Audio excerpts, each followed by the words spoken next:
Un appareil photo peut, ou non, répondre à vos normes. Alors, quelle est la meilleure approche pour acheter un nouvel appareil photo? Recherchez, bien sûr. Nous l'avons donc fait pour vous. Et pour vous aider, nous avons compilé les meilleurs appareils photo pour la photographie professionnelle, afin que vous puissiez trouver la meilleure option qui réponde à vos besoins. L'OS R, bien qu'équipé d'un capteur de 30,3 mégapixels, offre une série de caractéristiques restreintes et des choix ergonomiques tactiles discutables. La poignée est confortable et bien creusée, alors qu'elle laisse suffisamment d'espace entre elle et l'objectif. La différence principale entre l'OS R6 et l'OS R5 se situe sur l'épaule droite. Le premier bénéficie d'un barillet de sélection des modes photo, tandis que le second jouit d'un écran de contrôle des paramètres. Du côté de la connectivité, des prises synchro flash, micro et casque sont disponibles aux côtés d'un port micro HDMI type D. Le Wi-Fi 5 i3G802.11a BGNAC est aussi de la partie en compagnie du Bluetooth 4.2.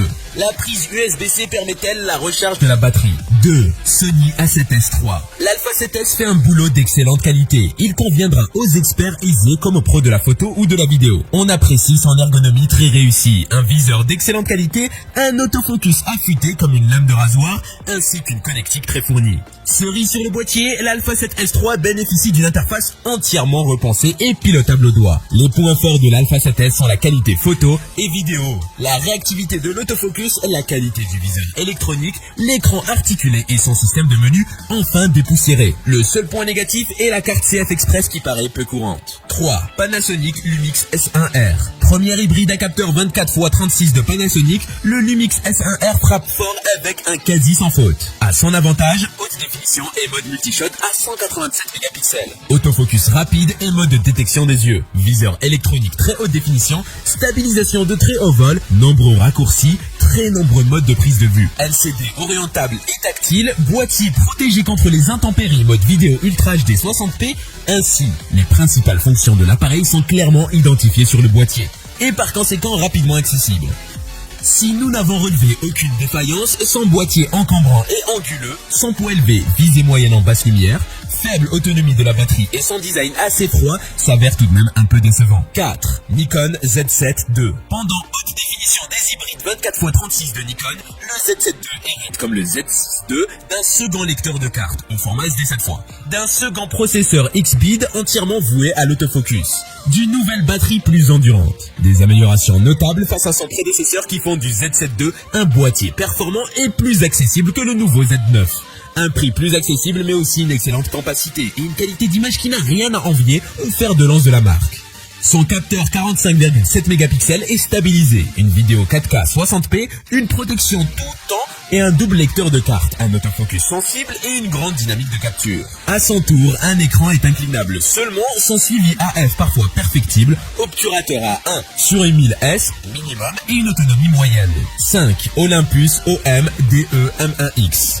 L'Olympus OM DE M1X est un EM1 Mark II renforcé, reprogrammant son capteur de 20 mégapixels, ses films 4K et ses rafales de 18 IPS dans un corps plus grand et plus résistant avec une poignée portrait intégrée, des batteries doubles, des capteurs de champ, un suivi de mise au point automatique amélioré, alimentation USB et stabilisation intégrée encore meilleure.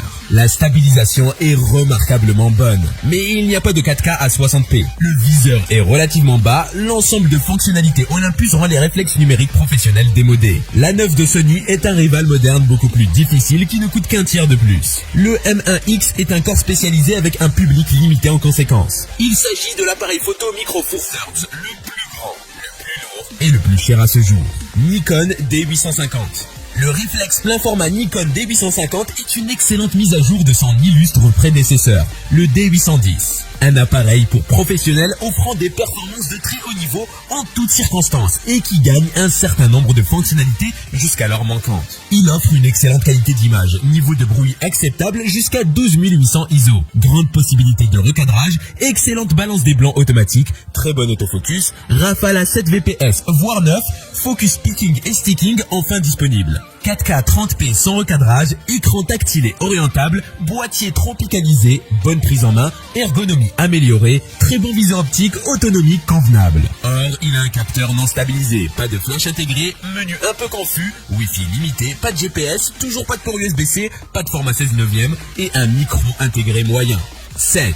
Leica M10R. L'appareil photo numérique Leica M10R fait suite à la série des M10 et particulièrement du M10 monochrome. Il apporte principalement un nouveau capteur de 40 mégapixels comme nouveauté et conserve évidemment la visée télémétrique. Le M10R est annoncé avec un bruit de déclenchement réduit. La sensibilité atteindra les 50 000 ISO. Parmi les autres caractéristiques, on peut noter une mémoire tampon capable d'encaisser une quarantaine d'images en rafale. Rafale qui atteint les 5 IPS dans le mode le plus rapide.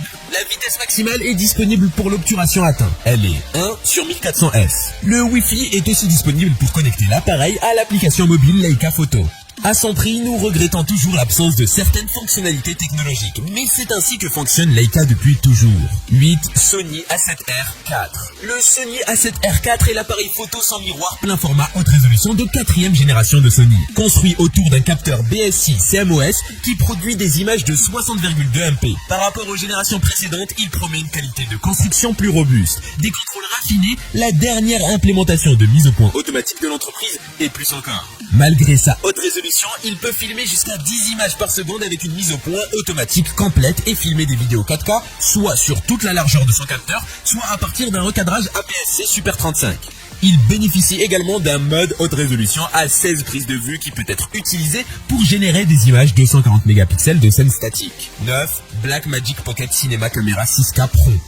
La Pocket Cinema Camera 6K Pro est dotée de filtres ND, d'un écran orientable haute luminosité, de nouvelles options d'alimentation, d'un viseur optionnel, un ensemble de nouveautés qui rend cette caméra très intéressante, notamment au regard de son tarif pour un usage fiction, pub ou corporate. Une ergonomie plus adaptée aux grandes mains qu'aux petites. La caméra dispose d'un système de ventilation qui lui permet de ne pas être limitée en durée d'enregistrement. Côté batterie, Blackmagic a apporté plusieurs améliorations. Le grip en plastique est d'un aspect extérieur plutôt robuste, fait d'un matériau similaire à la caméra. Son écran est non articulé, mais à son prix, on lui pardonne volontiers de ne pas savoir tout faire.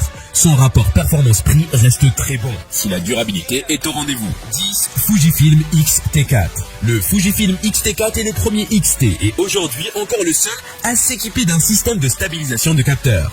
Il conserve à son avantage une fabrication tout temps et une ergonomie par molette qui a fait la signature de Fujifilm. Un écran totalement orientable rafale jusqu'à 30 images par seconde avec recadrage.